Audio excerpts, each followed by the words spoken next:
Hey guys, Neely here. I'm coming in for another Instant Pot recipe video for you. Just right here at the beginning, I want to say if you are looking for pot oatmeal, you've come to the wrong video.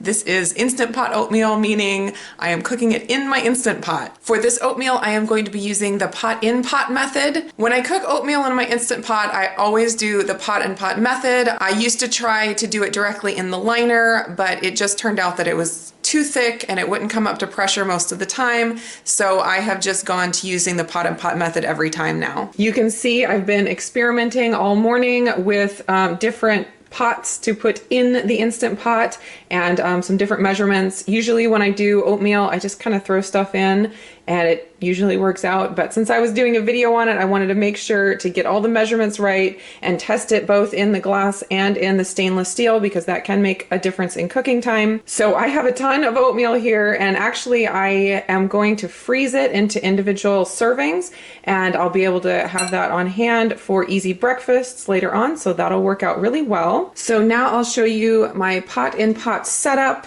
This is the Instant Pot. I'm going to just put in my trivet that came with the Instant Pot. And then I'm adding about 1 cup of water.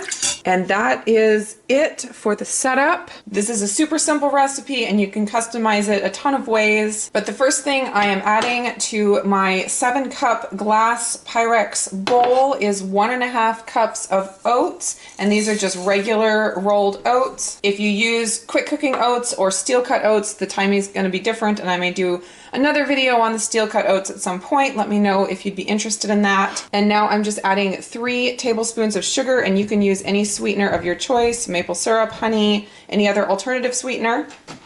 About 1/4 of a teaspoon of salt and about 1/2 teaspoon of cinnamon, 1/4 cup of raisins, and you can change that up and do a different chopped up fruit, apples, peaches, anything like that. And then now I'm adding 3 cups of water, and you can do some of this liquid as milk. Sometimes I'll do 1/2 cup of coconut milk and 2.5 cups of water, mix it up like that. For this one, I'm just gonna use straight water. And last thing is just 1 tablespoon of butter, and that of course is optional. Now I am just carefully gonna set this down here on my trivet. Easier to do with 2 hands. And there is my pot-in-pot. I'm just going to close the lid, make sure it's on sealing, and then I am going to steam for 15 minutes. It's already popping up 15 minutes, but you can use the minus or the plus buttons to get to 15 minutes if that doesn't pop up on yours automatically. And now I will let it do its thing. And while that cooks, I did want to mention real quick that when you do the pot-in-pot method in the Instant Pot, it does add cooking time. It takes away a little bit from the speed of cooking that the Instant Pot is known for. So it's more about convenience. It's really nice to be able to put the oatmeal in there and not have to babysit it on the stove.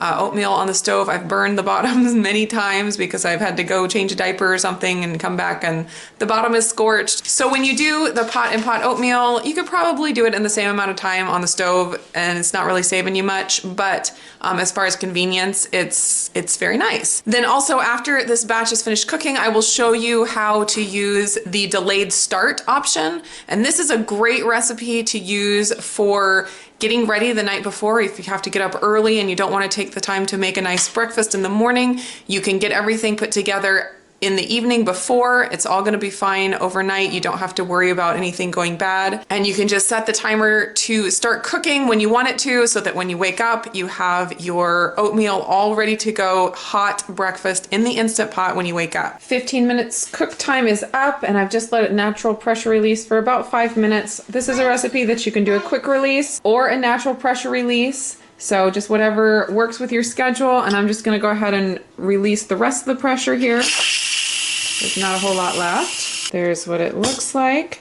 And now there are some silicone trivets that you can buy that have a nice little handle that makes it really easy to pull out. And I really need to get one of those. I will check on Amazon for one and put it down below, a link to it so that you can check that out.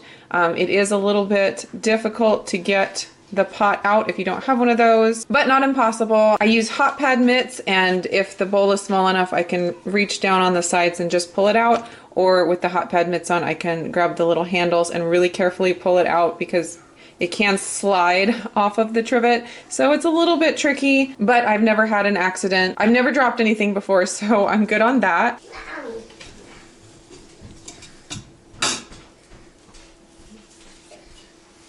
Now I'm just gonna give it a quick stir and it is ready to serve. There it is, all finished and ready to go. So if you wanna use the delayed start, you can go ahead and get everything prepped like I showed you before, with the water in the bottom, the trivet, the pot with all the oatmeal ingredients, and then you're just gonna lock your lid.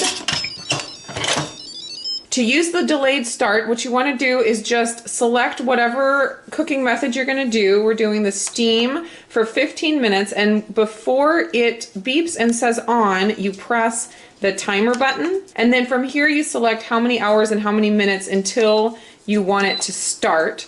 So if you were doing this at 8 p.m. and you wanted it to be ready by about 8:30, you would set it to start in 12 hours. Then it would kick on right at 8 a.m. It would take a little while to get up to pressure. It would cook for its 15 minutes, and by 8:30 it would probably be ready to go. And this is a recipe that you can keep warm for a while, so maybe go a little earlier. If you want it to be done in 12.5 hours, maybe set it to start in 11.5 hours, and then if it sits in keep warm mode for 30 minutes, it'll still be totally fine. I also wanted to show you how to adjust the minutes on the timer, so I'm selecting my steam function again for 15 minutes. I'm pressing my timer, and to toggle between the hours and the minutes, you just have to press the timer button again, and then you can use the plus or minus to go up and down by 10-minute increments. So if I wanted to set it for 11 hours and 30 minutes, I would go up to 11, press timer again, then go up to 30. And then you just leave it like that, and it will beep in a second and start the countdown for 11 hours and 30 minutes, and then it will kick on after that. Here are my individual oatmeal servings that I'm gonna freeze. I let the oatmeal cool down completely because I don't like to put anything warm into plastic. Once they're frozen solid, I will run a little water on the outside of the container, and these discs of oatmeal will just pop right out, and then I'll be able to put them into a Ziploc bag so I don't have to lose my containers for however long and have them sit in the freezer. There they are, all ready to go into the freezer, and I still have plenty of oatmeal left over here to stick in the fridge that the kids will munch on for the next couple of days. All right guys, that's it for my pot in pot oatmeal recipe. Again, it is not pot oatmeal. I hope you guys enjoyed it. Let me know if you try it. Let me know if you have any customizations that you make in your oatmeal. The kids are always looking for new and exciting ways to make oatmeal. They love it. So let me know. I will talk to you guys again soon. Bye guys.